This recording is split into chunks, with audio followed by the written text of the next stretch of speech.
Bonjour à tous. Qu'est-ce que tu dois faire si aujourd'hui ton ex est en couple? Tu viens d'apprendre que ton ex se remet finalement dans une nouvelle relation, pourtant tu es convaincu que c'est une erreur et tu as envie d'obtenir une seconde chance de ton ex.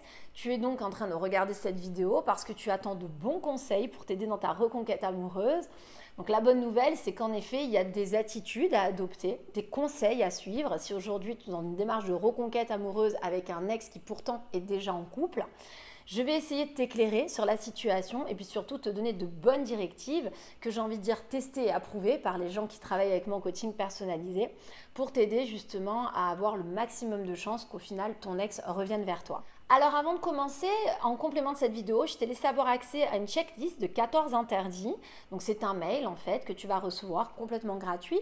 Pour y accéder, très simple, une fois que tu auras terminé de voir cette vidéo, il suffira d'aller dans sa description en dessous où je t'ai laissé le lien et donc juste de cliquer dessus.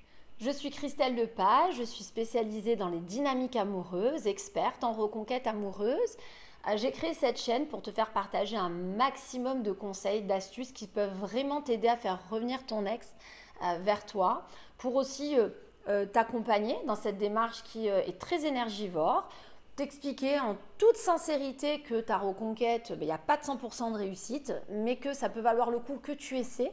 Si tu penses vraiment être en mesure aujourd'hui de rendre à nouveau ton ex heureux, si tu penses que c'est une erreur, parce qu'il y a des gens qui y arrivent, donc pourquoi pas toi?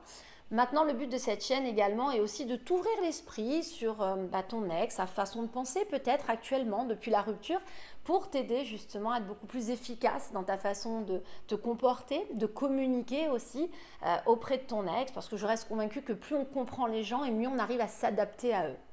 Donc si ce n'est pas déjà fait, je t'encourage fortement à t'abonner à ma chaîne, à cliquer également sur les petites cloches là, des notifications, très pratique puisque ça te permet d'être averti en fait à chaque nouvelle sortie de vidéo et donc de ne louper aucun conseil à venir. Alors quels sont les 5 conseils à suivre si aujourd'hui ton ex est en couple? Première chose, ça va être d'accepter la situation. Il ne va pas falloir commencer à tenter de convaincre ton ex que c'est une erreur, que peut-être il ou elle s'est remis trop vite en couple, ou à chercher peut-être à critiquer du coup sa nouvelle relation pour essayer de lui faire entrevoir qu'aujourd'hui c'est clairement finalement n'importe quoi de s'investir avec cette nouvelle personne. Déjà parce que forcément ça va te mettre dans une posture délicate, comme quelqu'un de jaloux à son égard, et puis parce que de toute façon ton ex n'est sûrement pas en mesure aujourd'hui de suivre tes conseils et encore moins d'écouter tes analyses sur cette nouvelle relation. Donc c'est pour ça que même pour toi finalement, accepter cette relation d'une certaine façon, c'est rentrer dans une résilience qui va t'aider à garder ton énergie pour être plus focus sur des actions qui vont t'aider par la suite pour récupérer ton ex, plutôt que de t'éparpiller avec des sentiments très néfastes comme la colère, la jalousie, le sentiment d'injustice. Donc c'est pour ça que parfois, de lâcher prise aussi, d'accepter une situation, ça permet de ne pas être dans la lutte, donc dans un conflit, sans parler de ton ex, un conflit avec toi-même, qui est très énergivore dans des situations comme celle-là. Deuxième conseil à suivre, montre que tu es devenu une meilleure personne. Alors bien évidemment, ça ne veut pas dire que tu dois être quelqu'un de complètement différent. Il y a sans doute des choses qui plaisaient à ton ex, sinon vous n'auriez pas été ensemble pendant un laps de temps, et donc il n'est pas question de tout revoir. Mais il y a peut-être des points qui vont amener ton ex du coup à se séparer et qui aujourd'hui l'ont amené du coup à refaire sa vie, à se lancer dans une nouvelle relation. Ça peut être important du coup de le considérer pour travailler dessus. Il faut comprendre que si ton ex demain venait avoir des difficultés dans cette nouvelle relation, il ou elle ne sera pas tenté de revenir vers toi si il ou elle est convaincu que cette relation finalement sera la même qu'auparavant dont il ne voulait plus. C'est pour ça que de toute façon c'est très productif, surtout si tu tombes d'accord, parce qu'il faut tomber d'accord avec les reproches qui ont pu être faits, que ce soit sur toi ou votre relation également, pour travailler dessus et pour que te concernant, sans même parler de ton ex, ce soit quelque chose de bénéfique. Parfois, dans mes coachings, on me rapporte quelque chose d'intéressant que je vais te partager là. On m'explique que l'ex n'a pas vraiment de reproches à faire, mais que c'était plutôt la relation en elle-même qui avait posé problème.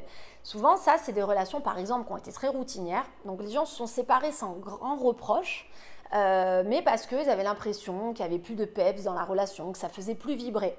Quoi qu'il en soit, là c'est intéressant de rester donc qui tu étais, pourquoi pas, mais peut-être de refléter l'image d'une personne avec plus d'esprit initiative, d'une personne qui prend les choses en main, qui est peut-être plus active, Parce qu'on peut comprendre que si la relation à un moment donné était routinière au point que l'ex décide de rompre, c'est peut-être qu'il manquait aussi de peps dans ta personnalité ou que peut-être tu étais trop concentré sur d'autres choses. Tu étais peut-être très dynamique, je ne sais pas, dans ta carrière professionnelle, mais peut-être pas assez pétillante dans ta vie de couple. Donc c'est important à ce moment-là peut-être de véhiculer l'image de quelqu'un qui est peut-être plus actif en tout cas et qui donc pourrait laisser penser que voilà, si demain tu venais par exemple à refaire ta vie avec quelqu'un, tu ne repartirais plus dans ces travers de routine. Mais ça, c'est un exemple parmi tant d'autres. Mais c'est vrai que c'est important de comprendre qu'on peut véhiculer du coup l'image d'une personne qui s'est performée, mais on peut aussi véhiculer l'image d'une personne qui est en mesure d'apporter une relation différente. Donc c'est une sphère un peu encore différente que celle de la personnalité. Mais c'est vrai que les énergies qu'on peut renvoyer parfois laissent penser qu'on est toujours donc une bonne personne, mais laissent penser aussi qu'on serait différent dans la relation, dans la dynamique de couple. Et ça, je le vois dans mes coachings personnalisés, ça aide beaucoup. Tu peux donc te servir par exemple de l'entourage, de tes réseaux sociaux pour véhiculer cette nouvelle image ou cette nouvelle énergie pour que ton ex à un moment donné s'en rende compte également, même si aujourd'hui il est à l'intérieur d'une relation complètement différente, dans une autre relation donc sentimentale. Ensuite, le troisième point très important pour moi, c'est quoi qu'il en soit d'être en mesure de rester en contact, en tout bien tout honneur, mais de rester en contact. Bien évidemment, pas de forcing. Si aujourd'hui, en regardant cette vidéo, tu es en mesure de me dire « Oui, mais bon, moi, aujourd'hui, des contacts, mon ex n'en veut plus parce qu'il s'est lancé dans une nouvelle relation, il ne veut plus qu'on garde contact », là, malheureusement, je ne peux pas t'aider. Ou alors si, en te disant tout simplement de lâcher complètement prise et de respecter cette volonté. On n'est pas là au risque de choquer, dans ce que je vais dire, pour casser son nouveau couple, absolument pas. On est là pour profiter d'une faille éventuelle de cette nouvelle relation, pour que finalement, toi en parallèle, tu puisses prouver à ton ex qu'il y a peut-être encore quelque chose à faire avec toi. Donc c'est bénéfique pour toi parce que ça te pousse à faire un travail personnel qui sera forcément productif te concernant dans ton développement personnel. Et de toute façon, c'est productif aussi pour ton ex parce que si ça ne fonctionne pas de l'autre côté, j'ai envie de te dire, tant qu'à faire, ton ex est gagnant également de repartir dans une relation avec quelqu'un qui est motivé, aujourd'hui déterminé à vraiment obtenir une seconde chance, à prouver du coup ce qu'il ou elle a dans le ventre à son ex, plutôt que de repartir sur une relation encore différente, nouvelle, inconnue, qui ne garantit pas qu'il ou elle soit épanoui à nouveau. C'est pour ça qu'il n'y a rien de mal finalement, si ton ex bien sûr n'est pas complètement hermétique à ça, à rester en bon terme avec ton ex. J'ai des gens à ce moment-là qui vont m'expliquer « Oui, moi je ne veux pas devenir copain-copine ». Oui, mais alors à ce moment-là, tu ne peux rien devenir vraiment parce que il va falloir rester en bon terme, certes, avec des rapports cordiaux, mais tu ne seras jamais son ou sa partenaire, puisque aujourd'hui, ton ex est à nouveau en couple. Donc, si le mot ami t'effraie, ce que je comprends, tu peux tout simplement te dire que de toute façon, avec un ex, c'est dur d'emprunter le mot ami, mais voilà, vous aurez une relation atypique avec finalement des échanges qui peuvent être tout à fait cordiaux, quoi qu'il en soit. Mais j'insiste sur ce point parce que c'est difficile de véhiculer une nouvelle image de toi. C'est difficile de renvoyer une belle énergie si tu n'as aucun contact en fait avec ton ex. Donc c'est important quand même aussi de rester en bon terme pour que ton ex sente que tu n'es pas non plus contre lui ou contre elle. C'est important que ton ex n'ait pas la sensation que tu attends qu'une seule chose, c'est qu'il se rétame finalement dans cette nouvelle relation et que donc dans le fond tu lui souhaites du mal parce que lui ou elle pourrait le voir comme ça. C'est important que ton ex ait la sensation qu'au contraire, tu as été en mesure finalement d'avancer sans lui et que tu es en mesure aujourd'hui de ne pas y en vouloir de refaire sa vie sans toi. C'est une image vraiment sympa qui peut être véhiculée de quelqu'un de bienveillant puis surtout d'intelligent finalement, de très mature aussi dans la gestion de ses émotions parce que c'est la preuve que tu es en mesure de ne pas être jaloux ou jalouse, que tu es en mesure de lui souhaiter du bon et tout en essayant aussi d'obtenir du bon pour toi de ton côté en avançant.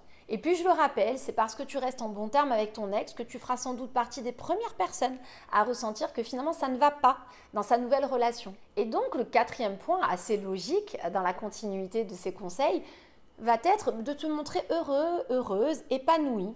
C'est-à-dire de renvoyer l'image de quelqu'un qui ne fait pas semblant. Et c'est là où ça peut être un peu compliqué. Pourtant, moi, dans mes coachings personnalisés, je me bagarre pour vraiment que ce soit honnête, en poussant du coup mes coachés aussi à se construire une vie maintenant, à essayer de retrouver des moments paisibles et heureux sans l'ex, à tenter de remplir leur vie à cause de ce manque, avec de nouvelles activités, de nouvelles rencontres, pourquoi pas, sans parler de refaire sa vie.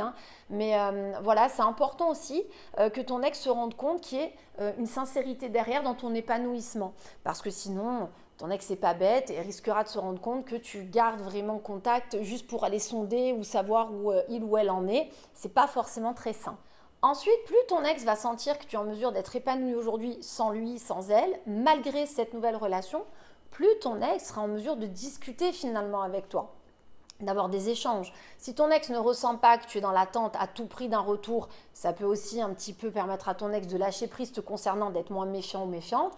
Et puis si ton ex ressent aussi que tu n'es pas dans toute jalousie ou dans la seule attente que tout se rétame de son côté, ton ex du coup sera peut-être moins méfiant aussi s'il y a un besoin de te faire sentir que des choses ne vont pas dans sa nouvelle relation. Là j'insiste, c'est du vécu, c'est ce que j'ai au quotidien depuis des années, plus de 10 ans maintenant dans mes coachings. Que je suis en train de te partager. C'est pas quelque chose qui sort de mon chapeau, c'est comme ça que ça se passe dans les reconquêtes amoureuses quand les autres sont en couple déjà. C'est à un moment donné, à un stade, pour ceux donc, qui arrivent à réussir leur reconquête amoureuse, on a un ex qui est en mesure de se confier, de lâcher des brides sur le fait que ça va pas tant que ça. On se rend compte aussi dans les échanges que les échanges se rapprochent. Les échanges sont plus chaleureux. Bref, on sent qu'il se passe quelque chose, qu'il y a une nouvelle dynamique qui se met en place et qu'il y a une forme de rapprochement aussi qui est en train de se faire. C'est pour ça que le 5e point, hyper important, est d'être en mesure du coup d'avoir mis à disposition tous ces éléments pour se donner la chance d'être en mesure de ressentir quand c'est le bon moment de discuter avec son ex. C'est-à-dire qu'une fois que toutes ces étapes sont respectées, une fois que tu es en mesure du coup d'avoir un climat serein avec ton ex, tu seras donc en mesure de pouvoir ressentir quand est-ce que tu vas pouvoir peut-être discuter davantage avec ton ex. C'est l'étape, moi, que j'aime appeler en coaching du bon moment.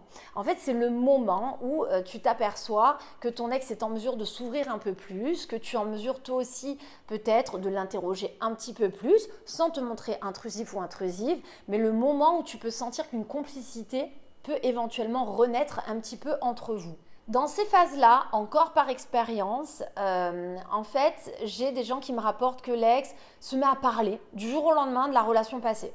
Tu te souviens quand même quand il y avait ça, c'est dommage quand il y avait eu telle situation. Après, tu sais, si on est arrivé là, c'est aussi parce que je dois reconnaître que moi, de mon côté, il y a une espèce d'introspection qui est faite, il y a une espèce d'analyse qui est faite et qui des fois ressurgit au bout de 3 mois. C'est-à-dire que la relation dure depuis 3 mois avec cette nouvelle personne et d'un coup, il y a cette discussion qui commence à apparaître, des petits moments de nostalgie aussi dans les discussions où on sent bien qu'il est en train de germer quelque chose et parfois, ça peut être l'ex qui, parce que la relation se passe pas si bien, parce que la relation peut être aussi tout simplement décevante, vraiment, parce que l'ex a eu l'impression qu'il allait vite te remplacer, être heureux à nouveau. Parce qu'il y a beaucoup d'ex aussi des fois qui refont une relation très rapidement avec quelqu'un d'autre, qui sont souvent des relations du coup tampon, pansement, parce qu'ils sont aussi malheureux finalement de la rupture, quoi qu'on en pense. Et qui donc se rendent compte que ils avaient mis la barre très haute et qui se rendent compte que la relation n'est pas du tout aussi épanouissante que ce qu'ils auraient espéré ou de ce qu'ils auraient voulu penser. Et qui, à un moment donné, du coup, dédramatisent aussi ce qui s'est passé dans le passé, prennent du recul, parce que, j'insiste, tu as fait ta part du travail, toi, en parallèle, sur ta façon d'être aussi, sur ton développement personnel. Et du coup, l'ex commence à peut-être relativiser et donc s'interroger vous concernant et en se posant des questions, finalement, sur sa relation actuelle qui, visiblement, ne lui convient plus. Et c'est souvent dans ces moments-là qu'il y a vraiment ce point-là qui est très intéressant, qui est à travailler, un levier en fait qu'il faut savoir actionner pour accélérer du coup le processus et vous amener à vraiment vous retrouver, à vous rendre compte que tout ça n'a été qu'une erreur pour vous faire repartir sur des bases beaucoup plus sereines, beaucoup plus belles. Et étant la preuve, du coup, vous pouvez vous retrouver. Je te rappelle que du coup, pour t'aider, pour ne pas faire de faux pas pendant ce laps de temps, justement, je t'ai donné accès à une checklist de 14 interdits. Donc, très simple, gratuit pour y accéder. Il suffit d'aller en dessous de la description de la vidéo, de cliquer sur le lien. Si cette vidéo t'a plu, que c'est le genre de thème qui t'intéresse, alors n'hésite pas à me le dire avec le petit like d'encouragement. Tu peux également t'abonner à ma chaîne si ce n'est pas déjà fait en cliquant aussi sur la petite cloche de notification très pratique pour être averti à chaque nouvelle sortie de vidéo et donc ne louper aucun conseil à venir. En attendant, je te dis à très bientôt pour la suite de mes vidéos.